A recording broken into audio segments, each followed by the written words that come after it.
Saya dirahmati Allah, malam ini kita akan ingatkan kajian Ahad malam yang pada malam hari ini akan disampaikan oleh Ustadz Daud Al-Bukhari. Untuk lebih jelasnya kita langsung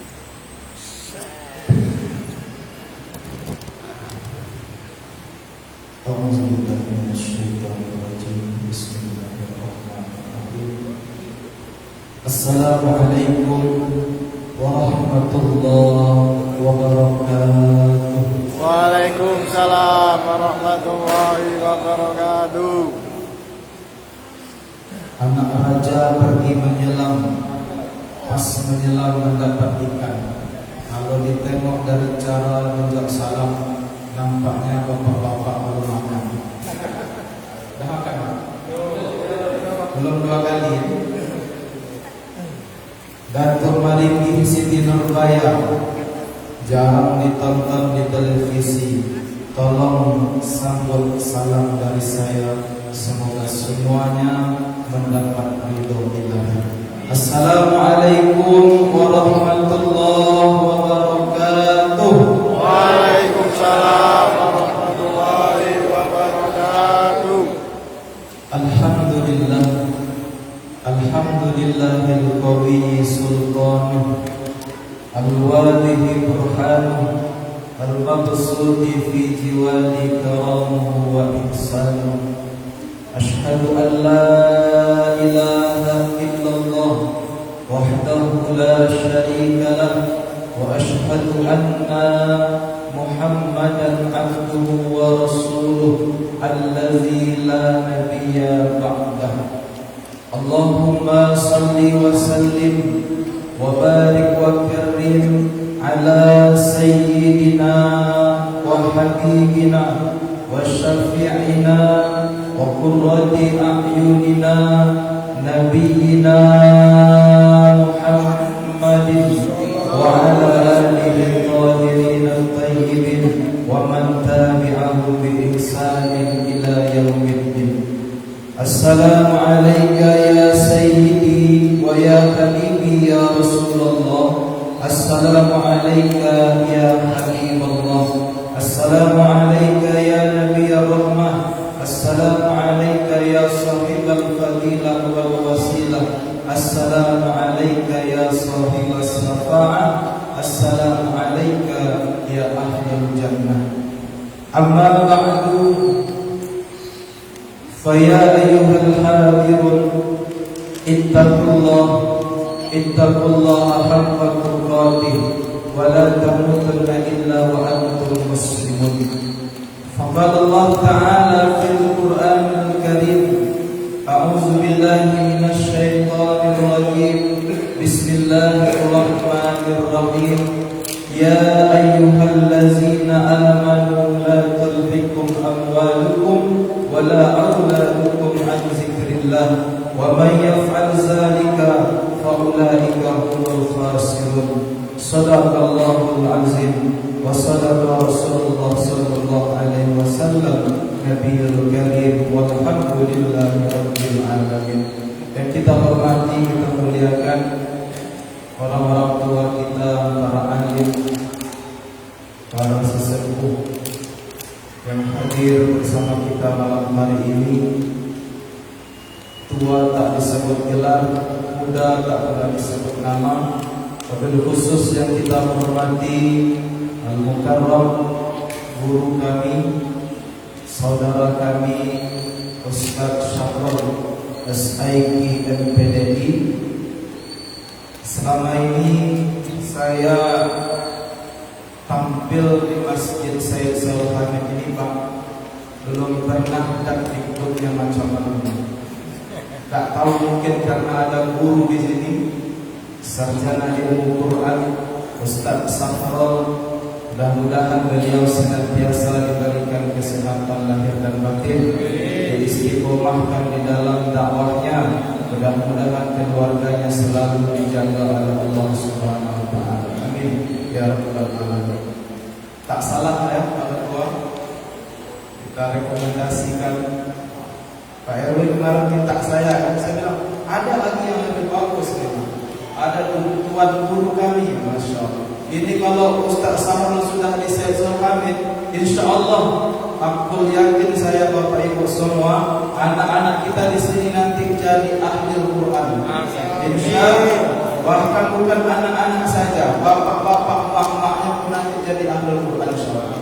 Karena sudah ada sumbernya di sini ya. Bapak Ibu dirahmati Allah Subhanahu wa taala, yang kita hormati Pak RW, kemudian Bapak Ketua DKM Masjid beserta jajaran, umumnya seluruh Bapak jamaah salat maghrib yang dimuliakan Allah Subhanahu wa taala. Tidak lupa di belakang ada nenek ya. Nenek istiqomah selalu datang. Mudah-mudahan sehat terus panjang umurnya. Amin. Jamaah yang dimuliakan Allah Subhanahu wa taala, bersyukur kita kepada Allah dengan segala kerendahan hati dan ketulusan jiwa. Kita ucapkan dengan lisan, kita benarkan dalam hati, serta kita buktikan melalui perbuatan. Kita sama-sama mengucapkan kalimat syukur, kalimat yang berasal dari surga. Alhamdulillahirabbil alamin. Kalau ditanya jamaah, kalau ditanya kira-kira selama 1 tahun belakangan mana lebih banyak nikmat yang diberikan oleh Allah daripada ujian? Lebih banyak.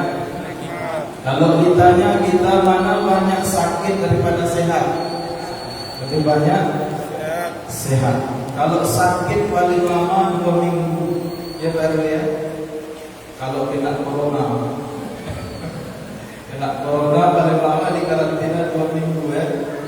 Pilihannya cuma 2, 1 sembuh balik lagi ke rumah. Kalau tak sembuh masuk ke kenyang. Alhamdulillah kita masih diberi sehat oleh Allah.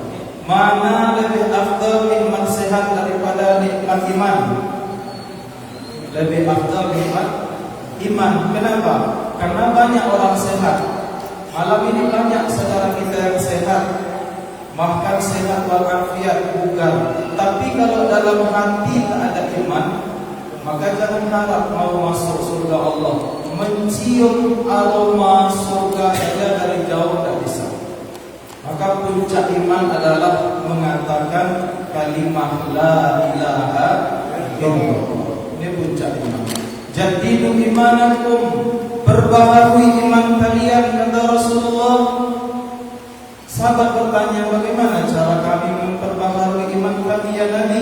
Wahai utusan Allah, wahai kekasih Allah, aksiru qawli la ilaha illallah. Banyak-banyak, sering-sering membaca kalimat la ilaha illallah. Sahabat Nabi yang bernama Abu Hurairah pernah bertanya sama Nabi, ya Rasulullah, setelah dunia ini kiamat, orang-orang yang akan berkumpul dengan engkau siapa? Yang akan satu payung, satu baris, satu sof, satu kelompok bersama engkau. Siapa orang itu ya Rasulullah? Dijawab oleh lisan yang mulia, seorang kekasih Allah yang sudah dijamin oleh Allah Subhanahu wa taala. Apa kata Nabi? Orang yang akan berkumpul bersama Rasulullah setelah dunia kiamat, dibangkitkan dari alam kubur. Kata Rasulullah, man qala la ilaha illallah khalisan min qalbihi wa nafsihi. Orang yang akan berkumpul bersama Rasulullah adalah orang yang beriman. Dia mengatakan la ilaha illallah khalisan min qalbihi wa nafsihi. Ikhlas, tulus dari dalam hati dan dirinya. Maka beruntung malam hari ini kita bersyukur kepada Allah, kita masih lagi dalam keadaan diberi nikmat iman. Mudah-mudahan nikmat iman ini abadi selama-lamanya di dalam dada kita sampai nanti kita dijemput menghadap Allah Subhanahu wa taala. Amin ya Allah ya rabbal alamin. Bersalawat kita kepada junjungan alam, manusia pilihan, manusia yang terpuji dan dipuji, mulia dan dimuliakan. Beliau mulia karena dimuliakan oleh Yang Maha Mulia. manusia yang punya pengaruh besar, manusia yang berjiwa besar, manusia yang mempunyai pengaruh yang sangat besar sampai nanti di akhirat. Beliau besar bukan karena jabatan, beliau besar bukan karena gelar, beliau besar bukan karena keturunan orang kaya, tapi beliau besar karena dibesarkan oleh Yang Maha Besar. Dialah Nabi kita Muhammad sallallahu alaihi wasallam. Salah seorang zuriyah Nabi, salah seorang keturunan Rasulullah. Beliau membuat satu kitab, nama kitabnya Simtud Duror. Beliau tinggal di negeri Yaman, namanya Habib Ali bin Muhammad bin Husain Al-Habsyi. Beliau ini adalah cucu cicit daripada Rasulullah sallallahu alaihi wasallam. Di dalam kitab Simtud Duror itu ada satu hadis, hadisnya sahih daripada sahabat Jabir radhiyallahu anhu. Apa katanya? Allahumma salli wa sallim wa barik alaihi wa ala alihi wa qad akhraja ar-Razzaq bi sanadihi an Jabir bin Abdullah al-Ansari radhiyallahu anhuma qala qultu ya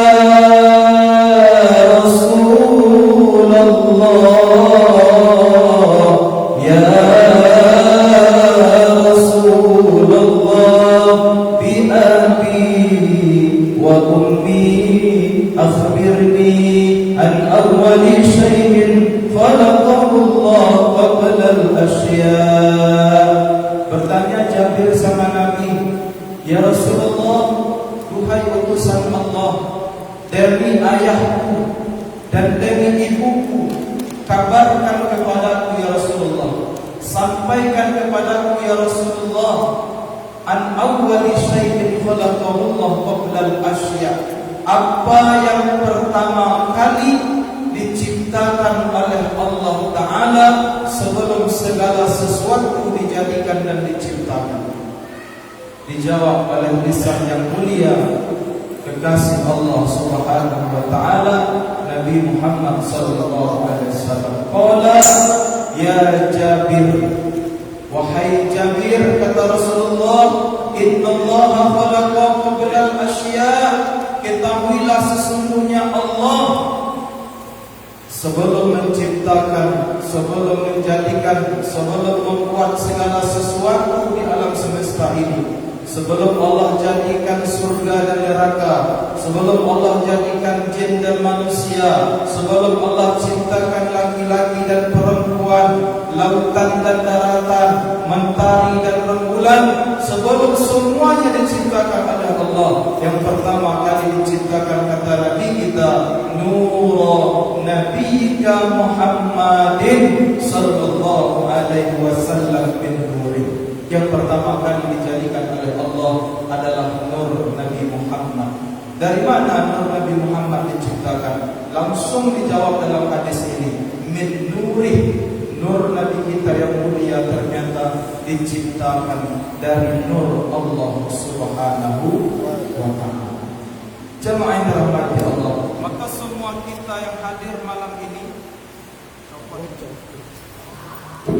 semua kita yang datang malam hari ini, bahkan seluruh alam semesta yang kita lihat ini, semuanya tercipta pula daripada nur Nabi Muhammad sallallahu alaihi wasallam. Termasuk nyawa kita. Maka ada istilah dalam orang tasawuf, Nabi Adam itu diberi julukan Abul Bashar, bapaknya jasad, bapaknya fisik, bapaknya jasad yang tampak. Sedangkan Nabi kita yang mulia Abul Ruh, bapaknya ruh, ayah pimpinan penghulu dari semua roh. Maka ketika ada orang bersolawat, kita merasakan sesuatu yang adem, nyaman, sejuk. Bahkan kadang-kadang kita berdiri, bulu roma kita, sebenarnya roh kita sedang rindu kepada Rasulullah sallallahu alaihi wasallam. Maka malam hari ini sebelum kita bacakan hadis yang keempat daripada hadis Arba'in Imam Nawawi, mari kita sama-sama hadiahkan salawat dan salam kepada ruh baginda Rasulullah sallallahu alaihi wasallam. Sallallahu ala Muhammad, sallallahu alaihi wasallam, sallallahu ala Muhammad, sallallahu alaihi wasallam. Ya Nabi salam alaika, ya Rasul salam alaika, ya Habib salam alaika, salawatullah alaika, sallallahu ala Muhammad,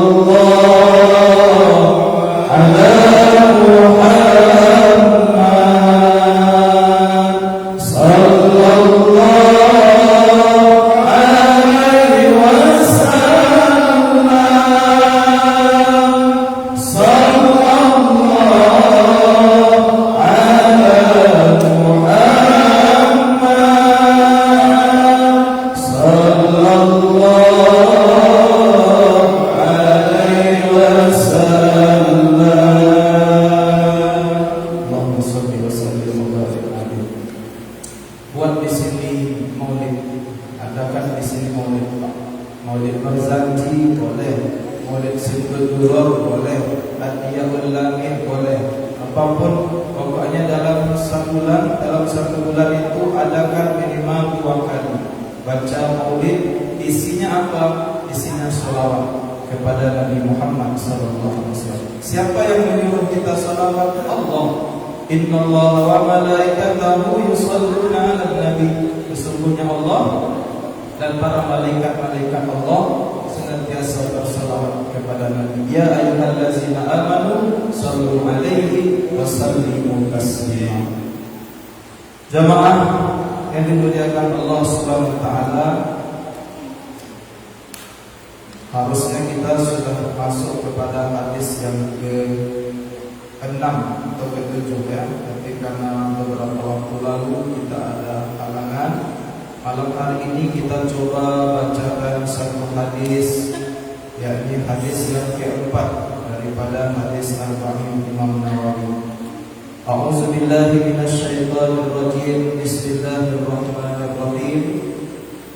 An Abi Abdurrahman Abdullah bin Mas'ud radhiyallahu anhu qala, haddatsana Rasulullah sallallahu alaihi wasallam wa huwa as-sadiqul masduq, inna ahadakum yajma'u qalbuhu fi batni ummihi 40 yawman nutfah, summa yakunu alaqatan misla zalik, summa yakunu mudghatan misla zalik, summa yursalu ilaihi al-malaku fayanfukhu fihi ar-ruh wa yu'maru bi 4 kalimat bikatbi rizqihi wa ajalihi wa amalihi wa saqiyun aw sa'idun, fa wallahi allazi la ilaha ghairuhu inna ahadakum la ya'malu bi'amali ahli al-jannah hatta ma yakunu bainahu wa bainaha illa zira'un fayasbiqu alayhi al-kitab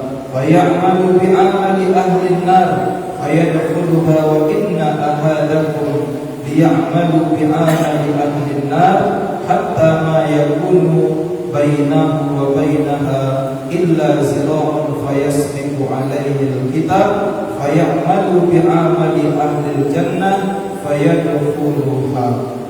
Rawahul Bukhari wa Muslim.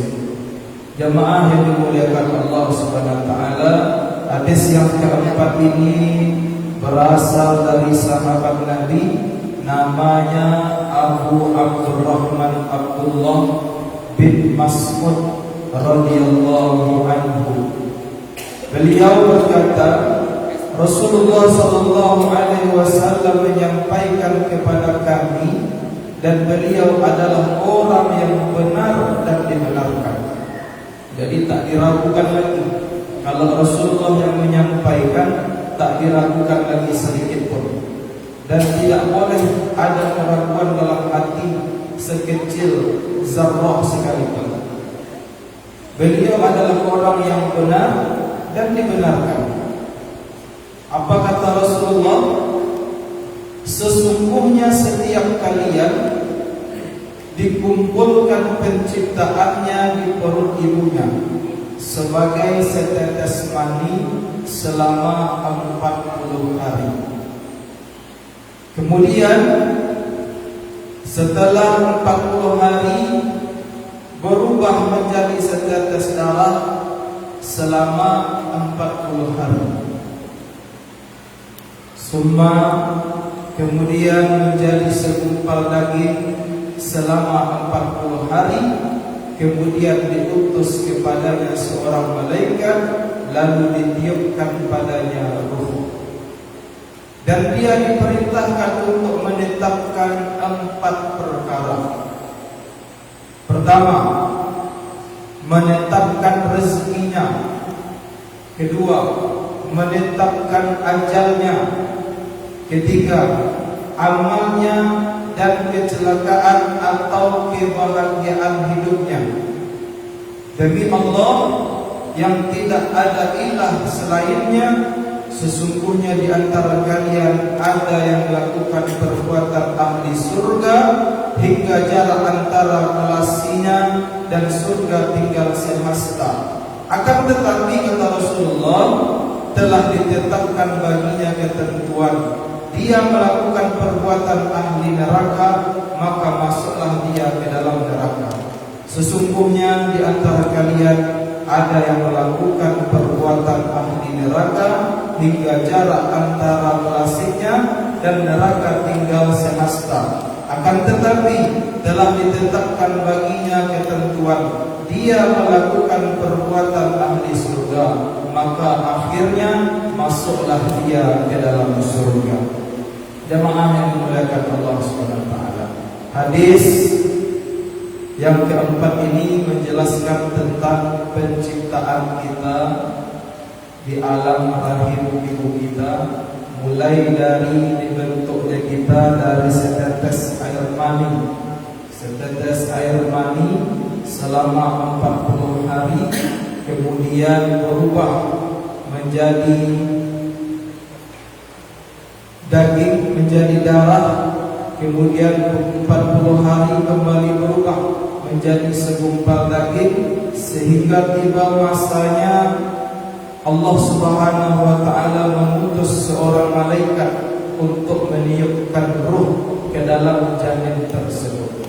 Ma'asyiral muslimin yang dimuliakan Allah Subhanahu wa taala, apa pelajaran yang terdapat dalam hadis yang kita baca tadi? Pertama, Allah Subhanahu wa taala sudah mengetahui tentang keadaan semua makhluk ciptaannya sebelum kita diciptakan, dan apa yang akan kita alami, termasuk masalah suka maupun duka yang akan terjadi dalam hidup kita. Jadi kita sebelum keluar di atas dunia ini, kita sudah ditetapkan. Yang pertama tadi disebutkan oleh Rasulullah sallallahu alaihi wasallam, yang tidak bisa lagi kita bantah, tidak bisa lagi kita ragukan. Kita sudah ditetapkan rezekinya. Kita sudah ditetapkan ajalnya. Dan kita sudah ditetapkan bagaimana kehidupannya nanti. Kapan dia bahagia, kapan dia bersedih, berduka cita. Sebenarnya semuanya sudah tertulis di dalam takdirnya Allah Subhanahu wa taala. Namun ma'asyiral muslimin rahimakumullah, dalam hadis yang lain Rasulullah pun pernah mengatakan bahwa takdir ada yang bisa dirubah, dan merubahnya hanya dengan doa. Maka ulama membagi takdir menjadi dua. Yang pertama, takdir yang sudah ditetapkan oleh Allah, tak bisa lagi diganggu gugat. Yang kedua, takdir yang digantungkan. Artinya takdir yang bisa diikhtiarkan, takdir yang bisa diusahakan. Contoh, masalah tadi ditetapkan oleh Allah. Kata Rasulullah, ketika kita dalam perut ibu kita, ketika sudah ditiup ruh ke dalam janin tersebut, ditetapkan rezekinya.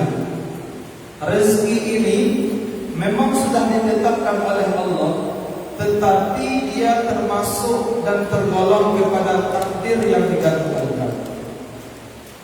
Kalau kita sebagai insan yang mengaku beriman kepada takdir, maka khusus di bidang rezeki ini harus punya ikhtiar. Misal kita mau minum, kalau tak ada ikhtiar untuk membuka botol, untuk membuka tutup botol, kemudian tidak ada ikhtiar untuk memasukkan ke dalam mulut, mustahil air ini akan masuk ke dalam mulut. Rezeki nafkah kita pun demikian.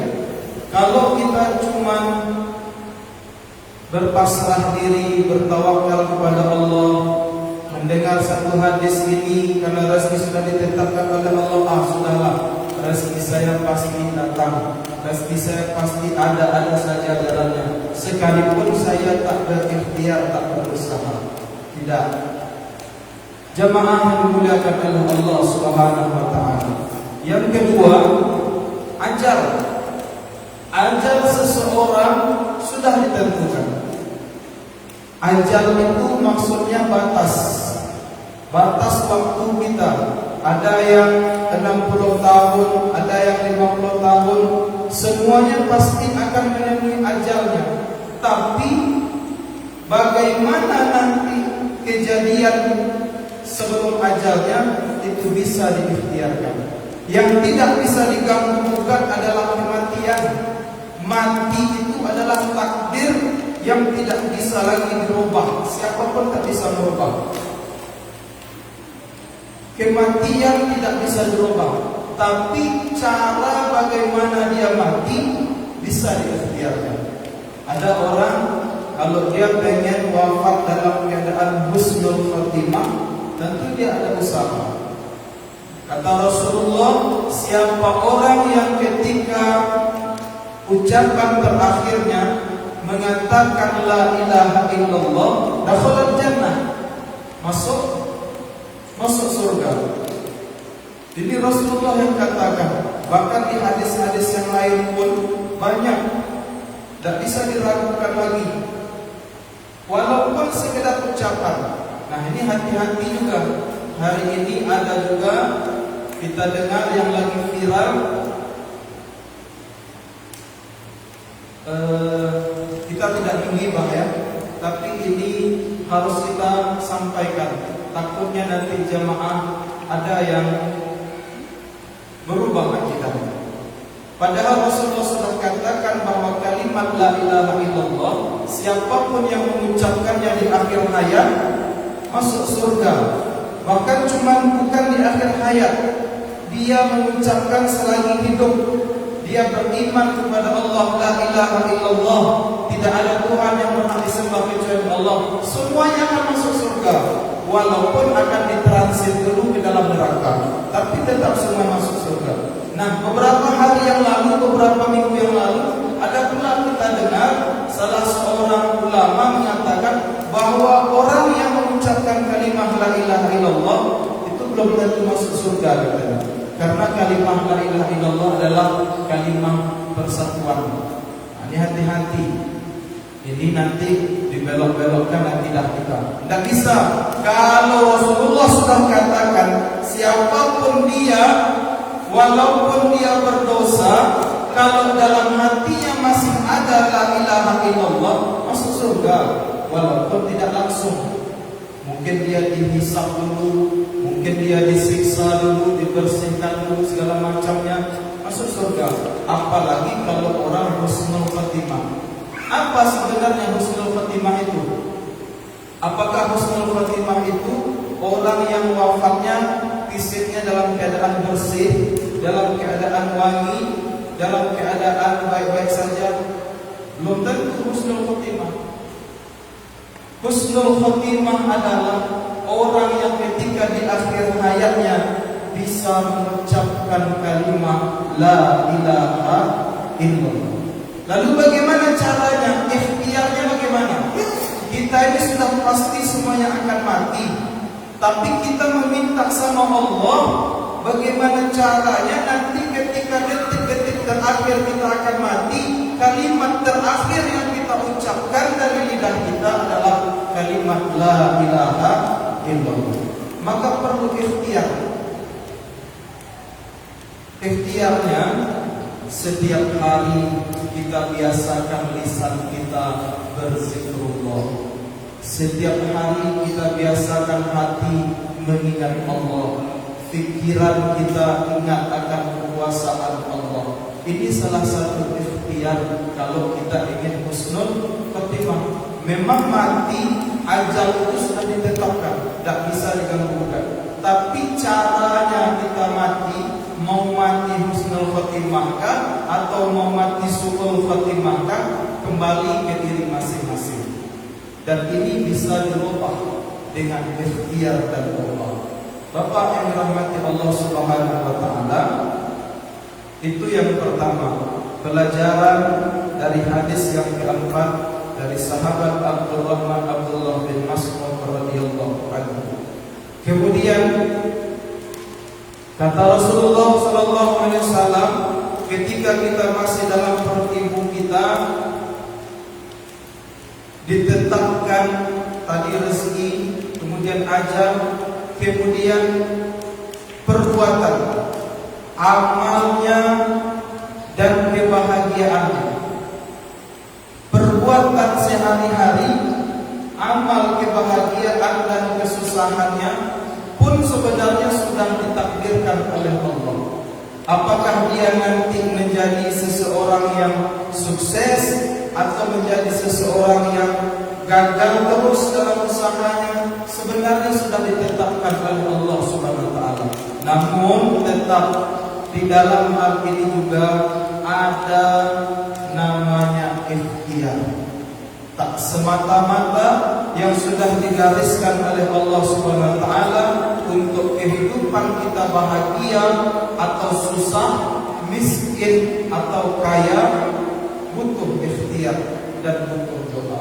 Maka dari itu dalam firman Allah Subhanahu wa taala, kata Allah, tidak akan aku ubah nasib suatu kaum sebelum dia sendiri yang mau merubahnya. Orang yang tidak mau sholat ke masjid tidak akan bisa langsung tiba-tiba mau sholat ke masjid. Macam manapun ustaz memberikan tausiah ceramah kepadanya, tapi kalau tak ada panggilan dan dorongan dari diri sendiri untuk datang ke masjid, wallahu a'lam bishawab, susah kayak apa.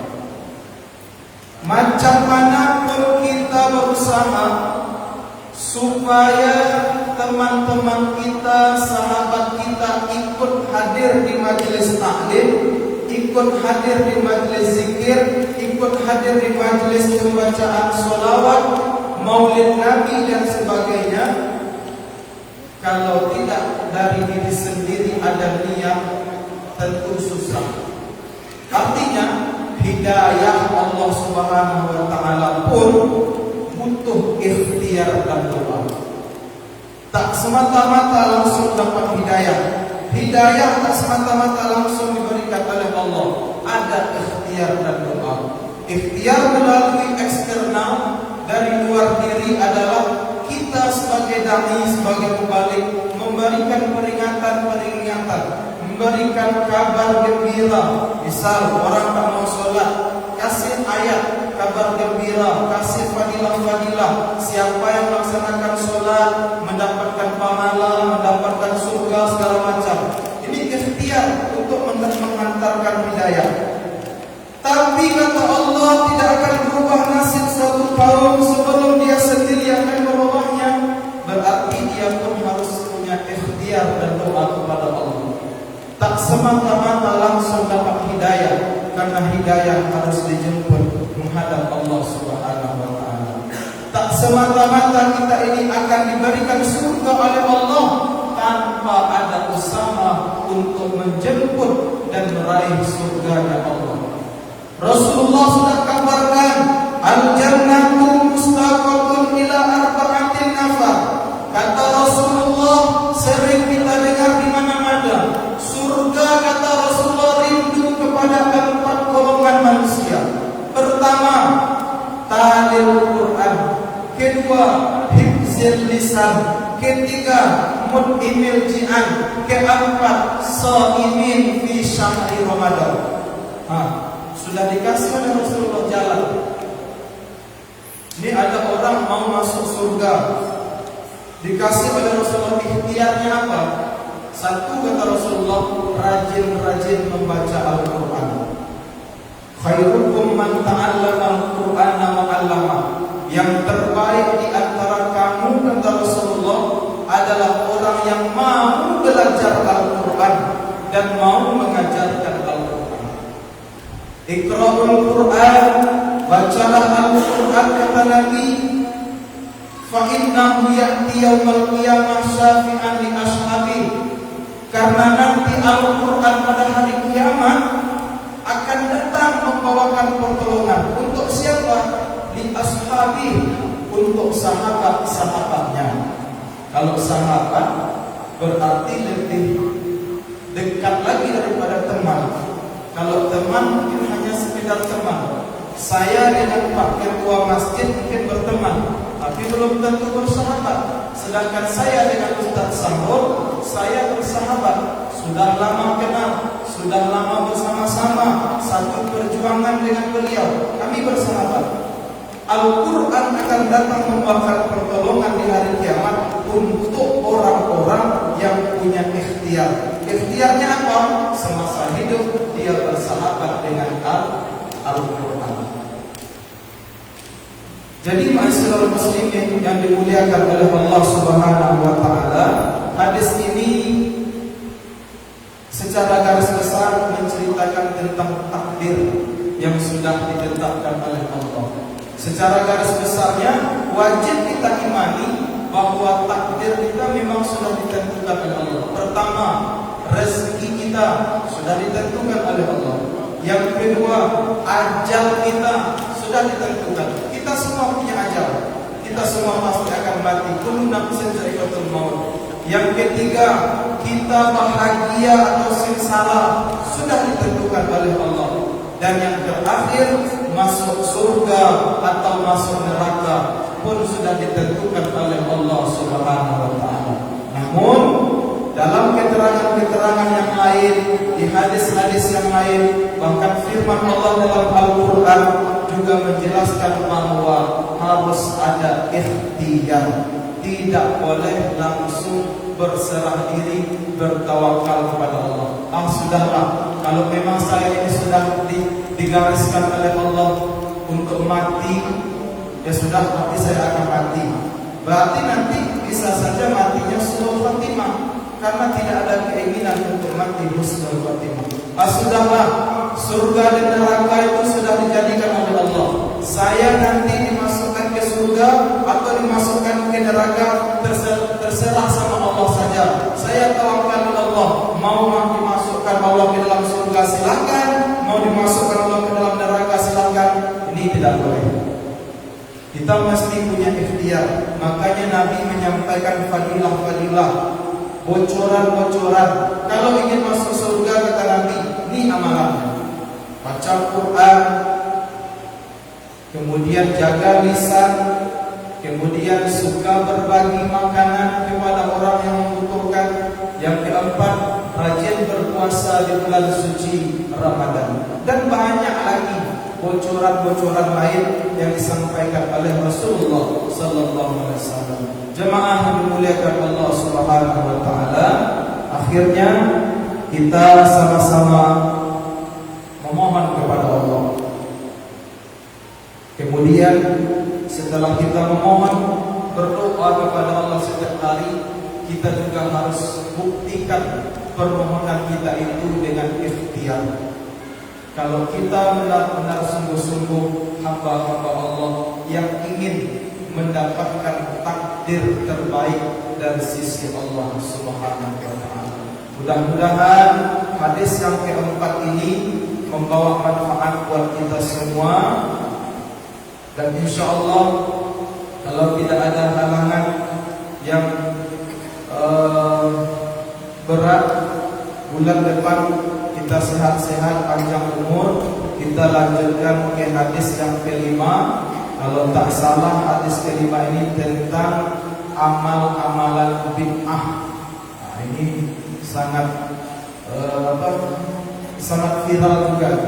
Masalah bid'ah, masalah sunnah ini sangat viral juga dibicarakan di beberapa kalangan, bahkan di beberapa daerah. Sampai-sampai ada hari ini golongan-golongan yang dengan mudahnya mengkafirkan amalan saudara muslimnya, membid'ah-bid'ahkan amalan-amalan saudaranya. Bahkan yang terbaru lagi viral masalah Maulid Nabi ya. Masalah Maulid Nabi dibid'ahkan, dikafirkan, yang mengadakan bid'ah, dolah, sesat, kafir, tempatnya di neraka. Insyaallah pertemuan berikutnya kita akan membahas masalah tersebut. Mudah-mudahan apa yang disampaikan ini ada manfaatnya buat kita semua, terutama buat pribadi saya sebagai al-fakir ilallah. Salah dan kurang mohon dimaafkan. Billahi taufiq wal hidayah. Wassalamualaikum warahmatullahi wabarakatuh. Waalaikumsalam warahmatullahi wabarakatuh. Taqabbalallahu minkum minna wa minkum taqabbal ya karim. Allahumma shalli.